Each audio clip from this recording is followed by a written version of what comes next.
देश के प्रधानमंत्री ने जब से इस देश को कहा है कि यह बुद्ध की धरती है, तमाम मनुवादी विचारधारा के लोग बिलबिलाने लगे हैं। वो मनुवादी जो इस देश को हिंदू राष्ट्र बनाना चाहते हैं। मैं किसी भी धर्म के आधार पर किसी भी राष्ट्र को ना बौद्ध राष्ट्र के बनने के समर्थन में हूं, ना हिंदू राष्ट्र बनाने के समर्थन में, और ना ही किसी धर्म, अलग अलग धर्मों के हिसाब से इस राष्ट्र की उत्पत्ति नहीं होनी चाहिए। लेकिन सोचिए प्रधानमंत्री के भाषण को किस तरीके से जातिवादी जो है वो तोड़ मरोड़ कर पेश कर रहे हैं। प्रधानमंत्री ने कहा कि ये बुद्ध की धरती है, ये नहीं कहा कि ये बौद्ध राष्ट्र बनेगा। लेकिन तमाम जातिवादी लोगों के पेट में मरोड़ होना चालू हो गई है और छाती पीटकर हाय तौबा करने में लगे हैं। पूरे देश भर में हिंदू सम्मेलन चल रहा है क्योंकि यूजीसी की गाइडलाइन जो आ गई थी, ओबीसी जो सोया हुआ था वो अब जाग चुका था, फिर से सुलाने के लिए जगह जगह हिंदू सम्मेलन किए जा रहे हैं। सोचिए देश के प्रधानमंत्री ने कहा कि ये बुद्ध की धरती है। मुकेश अंबानी की बीवी जब विदेशों में जाती हैं, वो खुद अपने भाषण में कहती हैं कि मैं उस धरती से आती हूं जो धरती बुद्ध की है। सोचिए किस तरीके से ये लोग देश की फजीहत करवाते हैं। उस हिंदू राष्ट्र को बनाना चाहते हैं जिसमें वन व्यवस्था रहेगी, महिलाओं को पैर की जूती समझा जाएगा, जातिवाद अपनी चरम पर होगा, जिसमें कलम किताब से एसटी एससी ओबीसी को दूर रखा जाएगा और सिर्फ मलाई चाटने का काम करेंगे एक जाति के लोग, मात्र मुट्ठी भर लोग। सोचिए किस तरीके से इस देश में लगातार देश के प्रधानमंत्री को टारगेट किया जा रहा है, भारतीय जनता पार्टी को टारगेट किया जा रहा है। क्योंकि भारतीय जनता पार्टी जब कल तक मुसलमानों को पिटवाने का काम कर रही थी, उनके मैनिफेस्टो में जब तक हिंदुत्व दिखाई दे रहा था, देश में सब कुछ अच्छा था, उनके पापा भी खुश थे, बच्चे भी खुश थे। लेकिन जैसे ही उन्होंने सामाजिक न्याय की बात की तो इस देश में एक भूचाल आ गया और उस भूचाल को कहते हैं ब्राह्मणवाद। सोचिए मनुवाद, सामंतवाद। इस देश में ब्राह्मणों का अपमान ब्राह्मणवाद नहीं होता है, या ब्राह्मणवाद कहना ब्राह्मणों का अपमान नहीं होता है। कोई भी ब्राह्मणवादी हो सकता है, कोई भी मनुवादी हो सकता है, वो जो नहीं चाहता है कि मेरे साथ भी वो पीछे कमजोर रहने वाला व्यक्ति भी पैरेलल खड़ा हो पाए, जिसको सदियों से दरकिनार कर दिया गया। लेकिन इस देश में जात के नाम पर, धर्म के नाम पर, आरक्षण के नाम पर लोगों को गुमराह किया जाता है, लेकिन सही बात आपको नहीं बताई जाती है। सोचिए तमाम लिबरल, सेकुलर की दुहाई देने वाले तमाम सो कॉल्ड पत्रकार भी अपने जातीय अधिकारों का बचाव करते हैं और उसके बाद धीरे धीरे महीन तरीके से रिजर्वेशन को गाली देते हैं, मोदी जी को गाली देते हैं। उस मोदी सरकार को जिसने हिंदुत्व का चोला साइड में रख दिया है, अब वो सामाजिक न्याय की बात करने लगी है। सोचिए ये अभिनेता हैं अन्नू कपूर, ये हिंदू राष्ट्र की मांग कर रहे हैं। अरे कौन सा हिंदू राष्ट्र, किस आधार पर हिंदू राष्ट्र बनाओगे? एक गांव तो हिंदू बनाकर दिखाओ, एक गांव को गोद लो और वहां पर जात पात, धार्मिक भेदभाव, लिंग भेदभाव, तमाम तरीके के डिस्क्रिमिनेशन को खत्म करके दिखाओ, उसके बाद इस देश को हिंदू राष्ट्र बनाना। सोचिए किस तरीके से ये लोग संविधान के खिलाफ जाकर बात कहते हैं। असल में हिंदू राष्ट्र बनाने वाले वो तमाम लोग राष्ट्रद्रोही का काम करते हैं। इन पर तो एनएसए लगना चाहिए, इन पर तो यूएपीए लगना चाहिए, क्योंकि ऐसे लोग इस देश में रहने लायक नहीं, जो देश के टुकड़े करना चाहते हो, जो देश का बंटवारा चाहते हो, जो देश का भगवाकरण करना चाहते हो, जिनको ये बोलने में शर्म आए कि भारत के संविधान के निर्माता बाबा साहब हैं, इस देश पे गौतम बुद्ध ने जन्म लिया। भारत भी बुद्ध की धरती, अगर भारत प्रभु राम की धरती है तो भारत बुद्ध की धरती क्यों ना कही जाए।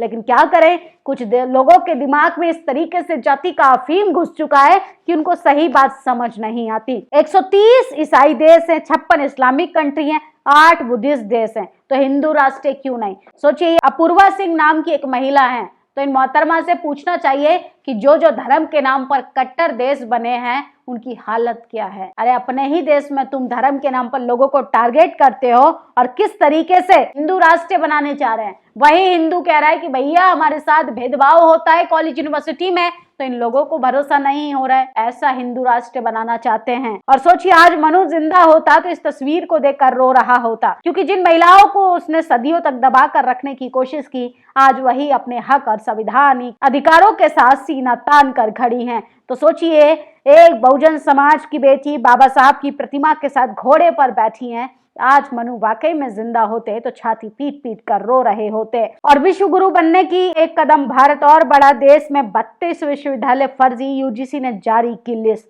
तो अब जब तक अनपढ़ रहेगा इंडिया तब ना भक्त बनेगा इंडिया। मध्य प्रदेश में भाजपा के गुंडों का तांडव चल रहा है। सदन में भाजपा के नेता प्रतिनिधियों से औकात पूछते हैं। सड़क पर भाजपा के गुंडे जनता पर पत्थर फेंककर सर फोड़ते हैं। आज इंदौर में भाजपा के गुंडों ने सरेआम कांग्रेस कार्यालय के बाहर पत्थरबाजी की, जिसमें इंदौर जिला अध्यक्ष विपिन वानखेड़े जी और कांग्रेस के कई साथी गंभीर रूप से घायल हो गए। भाजपा के नेता कलेक्टर पर हाथ उठाते हैं, फिर पुलिस पर हाथ उठाते हैं, न्यायाधीश पर हाथ उठाते हैं, अब जनता पर पत्थर फेंकने लगे क्योंकि प्रदेश में कानून व्यवस्था बेलगाम हो गई है। तो ये है बीजेपी शासित राज्यों का हाल कि आप मोदी सरकार का विरोध भी करोगे तो लाठियां बरसाई जाएंगी। और सोचिए, ये एबीवीपी न्यूज की हेडलाइन देखिए, लखनऊ में सवर्णों का यूजीसी के नए नियमों के खिलाफ बड़ा प्रदर्शन। ये सवर्ण किसको कहा जा रहा है, ये सुपीरियर किसको कहा जा रहा है? इस देश में इसी अहंकार के खिलाफ तो लड़ाई है। अगर हम अपने आप को पीड़ित कहते हैं तो इन्हें तकलीफ होती है।